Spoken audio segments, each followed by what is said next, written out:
Donc on est reparti sur la Haggadah de Pessah, Bezrat Hashem. Ce qui est intéressant dans ces cours, comme on ne les fait pas tous d'un trait, et qu'on les fait au fur et à mesure, ça permet dans le cours suivant de dire ce qu'on a oublié précédemment. Donc précédemment, j'avais dit qu'il fallait ce soir faire le seder en fonction des invités, d'accord? Donc les invités, il y aura des râleurs, il y a toutes sortes de gens, donc on devra adapter notre seder en fonction des invités.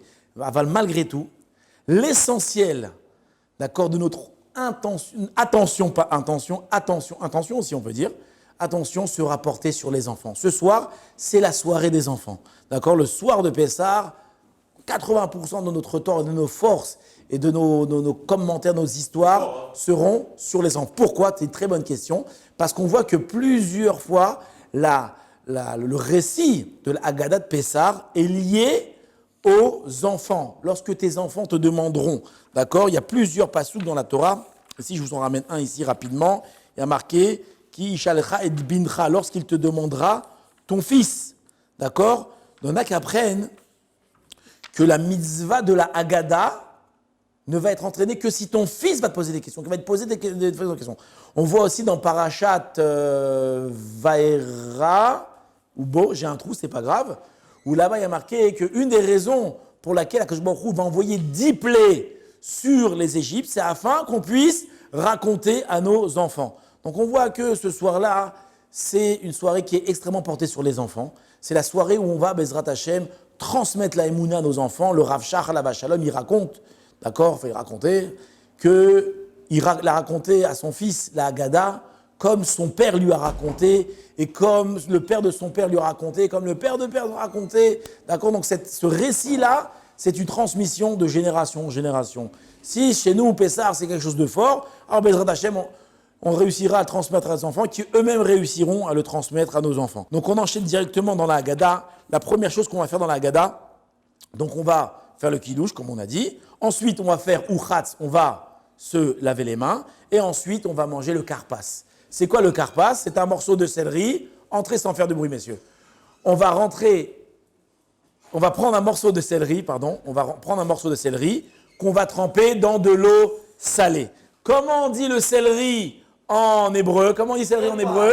Karpas. En réalité, nous on appelle ça du céleri, mais on voit qu'en fonction des communautés, alors il y en a que, c'est autre chose, il y en a qui trempent toutes sortes de choses. En tout cas, nous, là on a le minhag de tremper du céleri dans de l'eau salée. Pourquoi est-ce qu'on trempe le céleri? Alors le karpas, le Abou Daram, il explique c'est quoi le karpas? C'est quoi le karpas?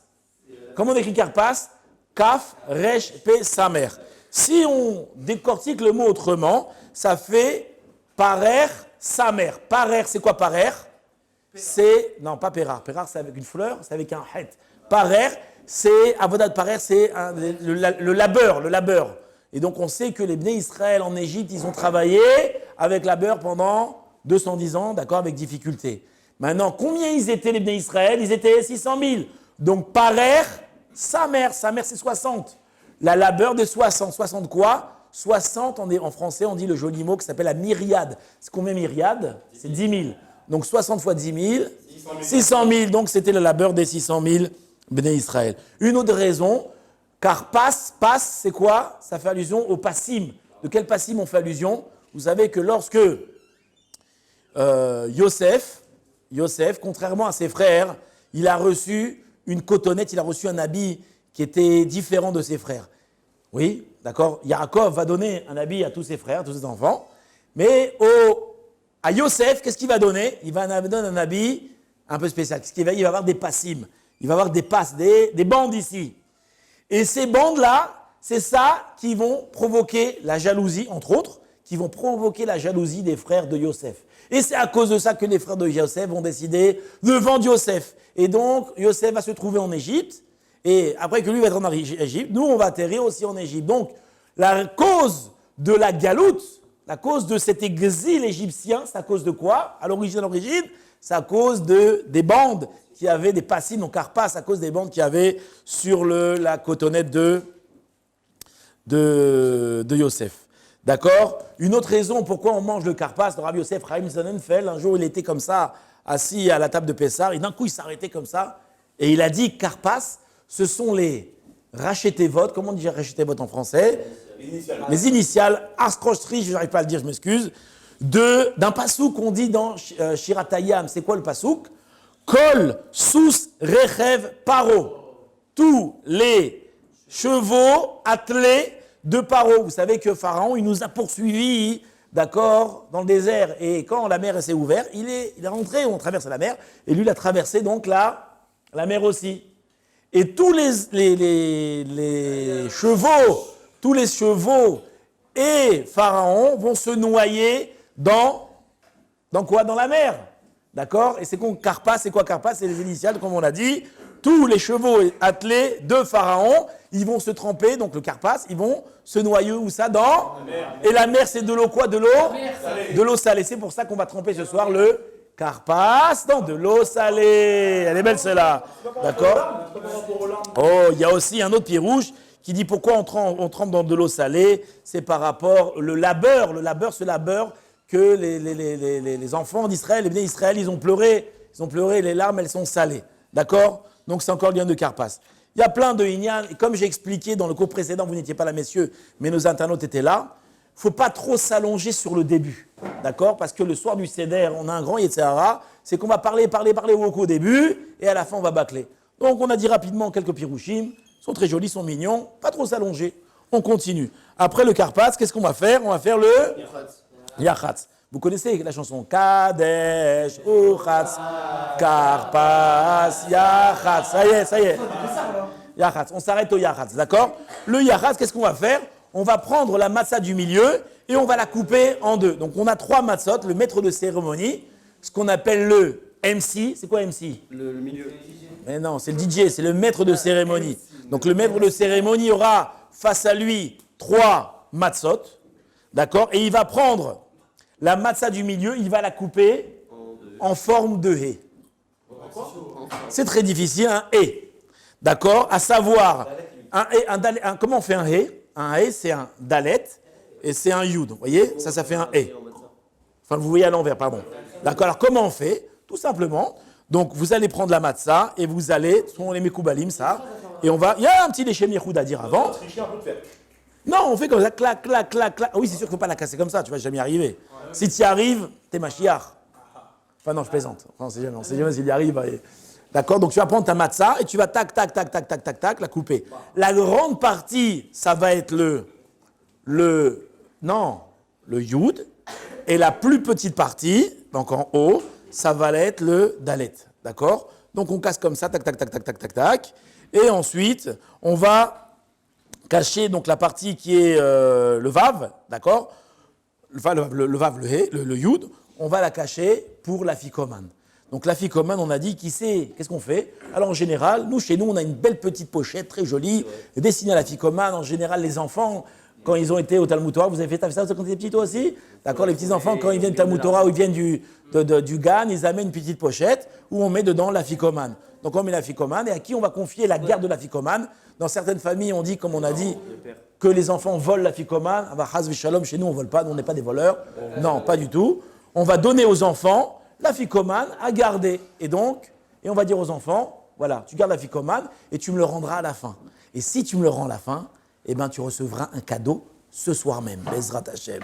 Et ça, grâce à ça, ça va garder les enfants éveillés, Bezrat Hashem. La ficomane, quand on arrivera à la ficomane, on en parlera. D'accord? Et donc maintenant, on va rentrer dans ce qu'on appelle Magid. Donc vous vous rappelez la chanson Kadesh, Uchatz, Karpas, Yachatz, Magid. Oh voilà, Magid, on va commencer donc la Haggadah. Maintenant, il y a plusieurs minagim. Comment on commence la Haggadah de Pessah? Donc il y a, bien sûr, les Tunisiens, moi-même étant tunisien, on a grandi avec ça. Il y a certaines familles qui s'arrêtent que à ça. C'est le fameux Etmol, d'accord? Vous connaissez Etmol? Etmol, Ayinu Avadim, etc. D'accord? Donc là-bas, le minag, il est de prendre le plateau de Pessah et une des jeunes filles qui n'est pas encore mariée, va prendre le plateau et va passer au-dessus de la tête de tous les convives. Qui veut faire ici la jeune fille avec le plateau? Bon, on le fera une autre fois. Alors ça c'est, comme ça les Tunisiens ils font. Les Marocains, alors les Marocains c'est Bivilou, Yatsanu Mimitzraim. D'accord? Donc, on fait la même chose avec une autre phrase qui s'appelle Bivilou. Chacun avec son minag, c'est très très bien, on chante, on lance l'ambiance. Maintenant, il y en a d'autres qui ont un autre minag. On voit ça, c'est les Irakiens. Le Ben Ishraï ramène dans la galerie Ben Ishraï quelque chose d'intéressant. Où là-bas, on va prendre la ficomane, on ne va pas encore le cacher, et on va le donner aux enfants. Et les enfants, qu'est-ce qu'ils vont faire? Alors chez nous, on fait ça avec des coussins. Alors pourquoi on fait ça? Pour essayer d'éveiller les enfants, pour essayer d'amuser les enfants, pour essayer de rendre la soirée un peu plus conviviale, un peu plus sympathique. Donc qu'est-ce qu'on fait chez nous? Moi j'ai vu ça dans d'autres familles.